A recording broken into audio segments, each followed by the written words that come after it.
Simon, Simon, Simon.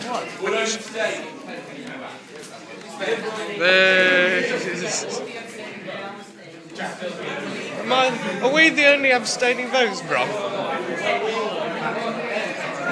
Okay, it's good.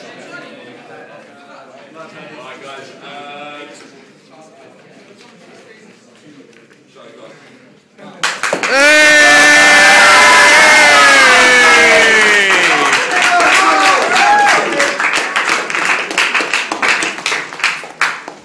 This is the list of the last 12 wasted years. Our gold reserves sold for a quarter of their worth. Our armed forces overstretched and undersupplied. Profitable post offices closed against their will. One of the highest family rates of family breakdown in Europe. The golden rule on borrowing abandoned when it didn't fit. Police inspectors in 10 Downing Street. Dossiers that were dodgy. Mandelson resigning the first time. Mandelson resigning the second time. Mandelson coming back for a third time. Bad news buried, personal details lost, an election bottled, a referendum denied. £22,500 of debt for every child born in Britain. 11 tax rises from a government that promised no tax rises at all. The longest national tax code in the world. £100,000 million drained from British pension funds. Gun crime up by 57%. Violent crime up 70%. The highest proportion of children living in workless households anywhere in Europe. This is the list. This is the legacy. This is the record of a government that, after all the hope and hysteria at the beginning, has comprehensively failed our country. The arrival of a string of ministers from outside politics, Lord Malloch Brown, Lord Darcy, Lord Digby Jones, were hailed by Gordon Brown as showing it was a government of all the talent. It turned out that they were so talented that after working with him for a short time they left. And so we have a government of all the talents with all the talent taken out of it. So let us not mince words. It is this empty, dispirited, shoddy, divided, burnt-out wreck of a government. It is a government in which the Prime Minister wanted to sack cabinet ministers he proved too weak to remove, and in which ministers wanted to remove a Prime Minister they were too spineless to sack. It is a government in which it would make their day if they could get rid of each other, and it would make the country's day if we could get rid of them all.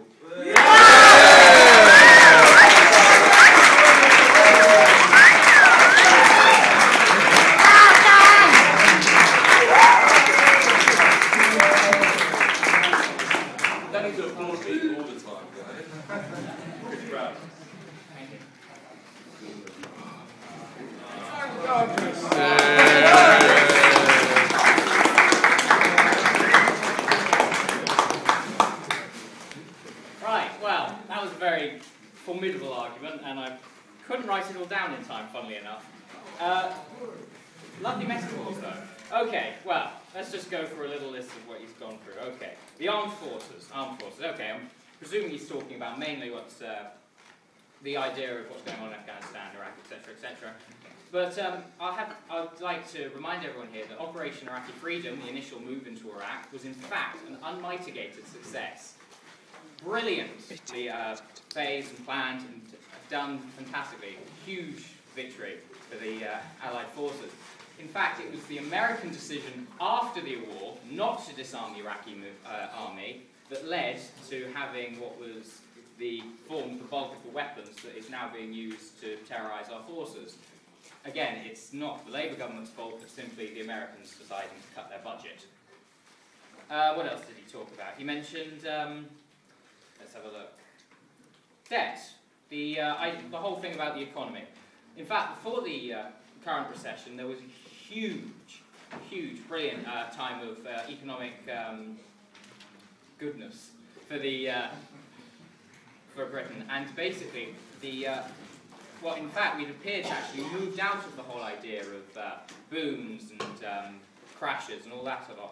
What actually happened was it was no fault of Labour that caused the actual recession. It was in fact the American economy that crashed, and in fact ruined the economies all around the world, not just Britain. So again, you can't really blame Labour for what was quite simply an American mistake.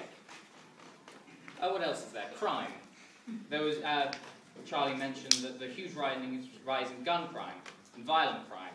Well, and yes, of course, there has been, but this is less to do with government measures and whatnot, but to do with the changing nature of crime. Valuables have moved on from being in the homes to being carried. Therefore, violent crime is needed to steal more people. Unfortunately, I've run out of time.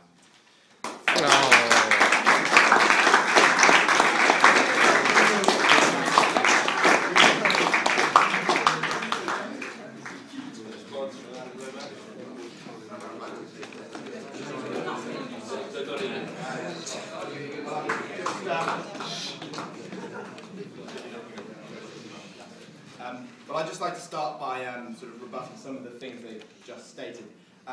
Yes, the war in Iraq was a military success. However, they forgot the bit where you plan for the post-war. There is no planning. They failed singularly to find anyone who was willing to lead Iraq in the aftermath of the war. And then, in the lead-up to the war, this was a government that cut the military budget, systematically undermining our troops' chances of success after the war. As Michael Tiller said, you just can't trust Labour on defence. On the point of the debt that we have now built up, we entered a debt in the financial year of 2002-2003. Now, in the month just gone, December 2009, we have debt. We borrowed, just to balance the books, we borrowed £15.9 billion just to balance the books. Yeah. That has left us in a state where it will take at least 2 decades to recover any semblance of financial security. We are at risk of losing our AAA rating, which means borrowing by our government will no longer be able to be done as cheaply as it is right now. And frankly, this is a government that took us to war on a lie, and that lie has proved now to be the single biggest foreign policy failure since the Suez crisis. Gordon Brown is a Prime Minister who not only is not elected by the people, but he isn't even elected by his own party. He cannot go on like this. We cannot go on like this. The country needs new leadership, and whatever form that may take, it needs to come now.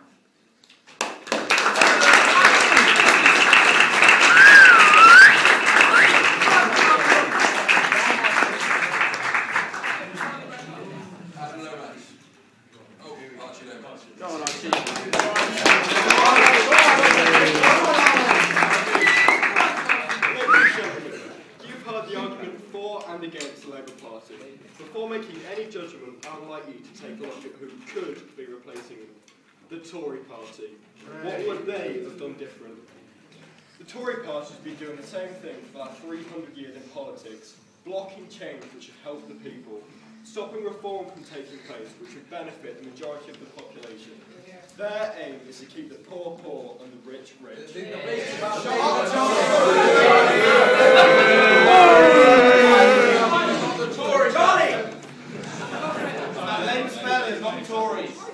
Everything that has been changed in the country, which is for the benefit of the people, the Conservatives have attempted to stop.